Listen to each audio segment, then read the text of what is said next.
Dan kemudian kita bisa bertaruh dengan pelayanan itu untuk apa-apa yang menjadi hajat kita dunia dan akhirat. Ya, Dok, Ustaz. yang Baik. soal apa ngajar itu gimana? Ya, Ustaz. Ya, kita sebagai dokter ini juga bagian-bagian dari mengajar ya, Ustaz. Karena orang itu kadang saat ini tuh masih kalau datang ke kita itu kan berobat itu hanya pengen obat gitu ya. Padahal sebetulnya untuk sehat itu mereka tidak perlu obat gitu. Ternyata hanya pola hidupnya yang salah gitu kan. Kemudian kebiasaan makan dan minum yang salah. Cuma hanya itu gitu. Ya sambil kita kasih obat kasihan gitu ya, Ustaz. Terus ya selama kemarin pengabdian di Aceh juga sama kita ya. Banyak orang itu datang itu untuk minta obat, tapi kita juga ajari cara hidup yang baik gitu ya. Kayak apa tuh cara hidup yang baik tuh? Iya, Ustaz. Saya perlu belajar juga kayaknya. Waktu itu saya di Aceh, Ustaz. Setelah tsunami, 1 tahun setelah tsunami, tahun 2006, saya pengabdian di Aceh, Ustaz. Banyak orang itu yang tertekan. Bagaimana tidak tertekan? Anaknya Hilang ya. begitu, Ustaz. Keluarganya, Istrinya, suaminya, ibunya, rumahnya. saudaranya, rumahnya, dan masih ada barak waktu itu. Jadi kita sebetulnya pasien ini datang keluhannya tidak macam-macam begitu ya. Cuma terlihat dari raut wajahnya itu sedih banget gitu.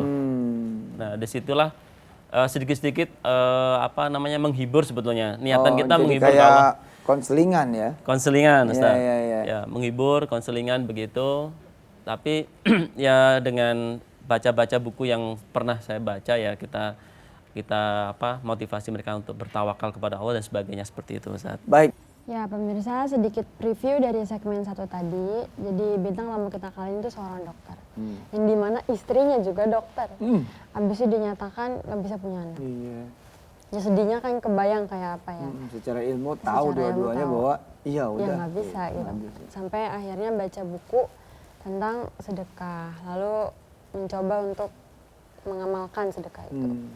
Ya, dengan keajaiban Allah sekarang sudah punya 6 anak. 6 anak. Iya. Kita lanjut lagi ceritanya ya. Iya. Lanjut Dok cerita yang tadi. Ya. Tentang sedekah ilmu ini ada lagi, Ustaz. Jadi saya tertarik di satu klinik di Gresik ya. Itu dia Jawa Timur ya. Jawa Timur. Itu memang punya komitmen untuk bersedekah ilmu, Ustaz. Masya Allah. Jadi ada dokter spesialis itu dia kalau untuk meningkatkan skill operasi itu dia harus mengeluarkan puluhan juta. Tapi di klinik ini mereka digratiskan. Allah. Ya. Jadi ngajarnya ke dokter-dokter ya? Ngajarnya ke dokter-dokter, Ustaz. Jadi sedekahnya ke dokter-dokter. Karena memang nanti dokter-dokter yang diajari itu diajak untuk bersedekah ilmunya ke pasien gitu. Jadi lebih dahsyat begitu. Nah, saya tertarik sampai akhirnya saya bisa masuk ke situ. Keren. Gitu, Keren. Jadi yang diajarin harus ngajar lagi. harus ngajar lagi. Iya. Saya juga punya ini nih. Punya kuliah wisata hati. Oh iya. Jadi kepikiran nih, benar. Bagaimana kemudian yang diajarin jadi mentor lagi kan? Betul. Lalu nggak buat orang kan? Iya, betul. Ya, bayangkan misalkan kalau kita punya sedikit ilmu, lalu ya kayak dokter lah, dokter kemudian menyampaikan kemana-mana supaya orang bisa punya anak nih sedekah gitu kan, tentu saja orang pasti banyak sedekahnya kan. Ini ya Dok, tempat kliniknya. Iya, betul. Ini salah satu di klinik kita, di klinik yang di Inggris itu. Ya. Ini pelatihan ya? Bukan... Ya, ini operasi dan mengajari dokter spesialisnya. Ya. Ada dokter Uyi namanya? Ada. Oh ini Beliau udah Dr. di Uyi. Zoom nih Kak, di siapa Kak? Oh iya, udah bergabung juga nih bersama kami Dokter Uyi. Oh iya. Iya, Assalamualaikum Dokter Uyi. Ya, Waalaikumsalam warahmatullahi wabarakatuh. Iya, ini kepikiran buat kemudian bersedekah ilmu tuh dari mana awalnya Dok?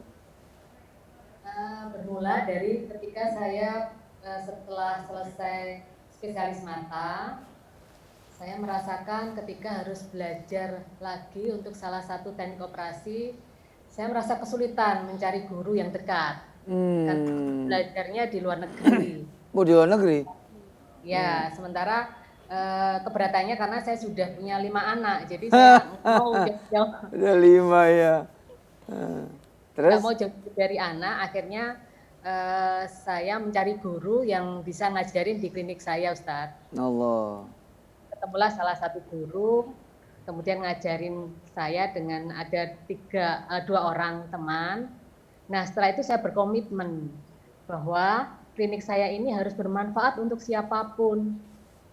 Jadi baik untuk spesialis mata, untuk pasien, kemudian untuk perawat, dan semua itu harus mendapat manfaat dari klinik yang akan saya bangun ini. Masya Kemudian Allah. ya setelah saya bisa operasi, terus saya bercita-cita bagaimana teman-teman spesialis mata yang sudah lulus itu bisa saya ajarin gitu ya, biar gak kesulitan seperti saya dulu mencari guru itu sulit. Iya, iya, iya. Udah berapa tahun dok ngajar-ngajar kayak gitu? Kenapa Ustadz? Udah berapa tahun kemudian membuka kesempatan para dokter untuk belajar?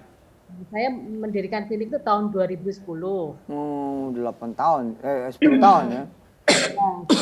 Sampai sekarang masih ngajarin terus, walaupun saya bukan dosen, saya bukan di institusi pendidikan, Ya, dan ya, saya ya, ya, ya. jadi ya belajar dan mengajar. Iya. Jadi siapa yang berkeinginan untuk belajar, kami persilahkan. Iya, ya. Secara regulasi boleh ya? Boleh Ustaz, karena ini kan meningkatkan skill. Oh, skill ya. Skillnya, Jadi, Ustaz. ya, ya, ya. Jadi dokter yang diajarkan dokter Uji itu udah lulus secara Jadi ini skills ini, upgrading tinggal aja skill ya? up aja, Ustaz. Betul.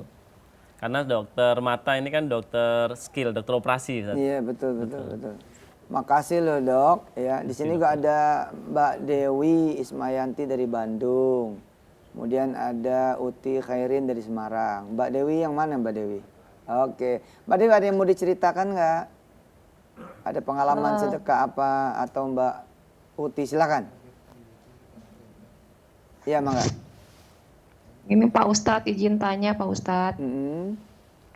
Kalau untuk menanamkan kita rasa percaya bakal keajaiban sedekah itu gimana ya Ustadz? Kadang suka masih ada terbesit ragu gitu Ustadz. Iya, Itu aja ya. Ustadz. Bismillahirrahmanirrahim. Jadi emang akan gini ya, kenapa sih kita datang ke rumah makan gitu ya? Karena kita percaya di sana ada makanan yang bisa kita makan. Iya, betul, betul, Ustaz. Ketika kita punya motor, mobil rusak gitu ya, Dokter Uti ya, Dokter Uyi, kita kan juga datang kan ke bengkel dan kita reparasi. Kenapa kita datang ke sana? Karena kita percaya kalau kita datang ke sana ya urusan mobil motor kita beres gitu. Nah, lalu apa yang disampaikan oleh bengkel kan kita jalanin kan, suruh ganti ini kita ganti, suruh betul ini kita betulin